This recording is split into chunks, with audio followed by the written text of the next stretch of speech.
Tanssijat kertovat musikaalin tarinan ottamalla koko lavan haltuun kehon liikkeillä.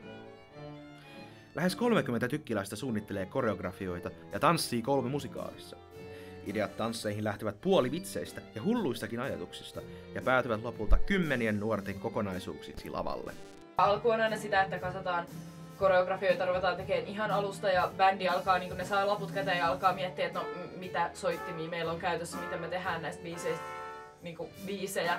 Ja Näty saa plarit ja rupeaa miettimään, että no kuka sanoo mitäkin. Et siinä alussa on aina paljon sitä sellaista, että mennään hitaasti ja siinä on paljon työtä. Ehkä sellainen, tai ainakin tällainen tanssijan näkökulmasta niin isolle porukalle koreografian tekeminen.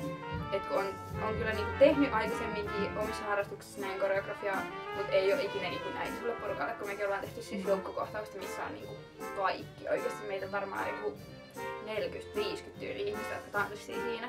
Ja sun pitää hahmottaa ihan sikana, että mitä kaikki tekee. Siinä näkee, että vaikka ollaan tehty ihan törkeästi duunia, niin se on oikeasti tosi kesken.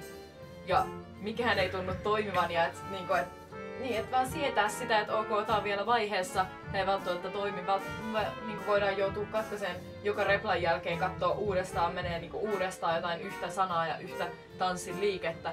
Et sitä vaan pitää kestää, kunnes yhtäkkiä se vaan alkaa toimia, kun sitä on vedetty tarpeeksi monta kertaa. Ja varsinkin toi just ensemblelle, kun jos on vaan pelkkiä tanssikohtauksia, sitten jos mennään jotain kohtausta monta kertaa läpi, niin sitten joutuu odottaa.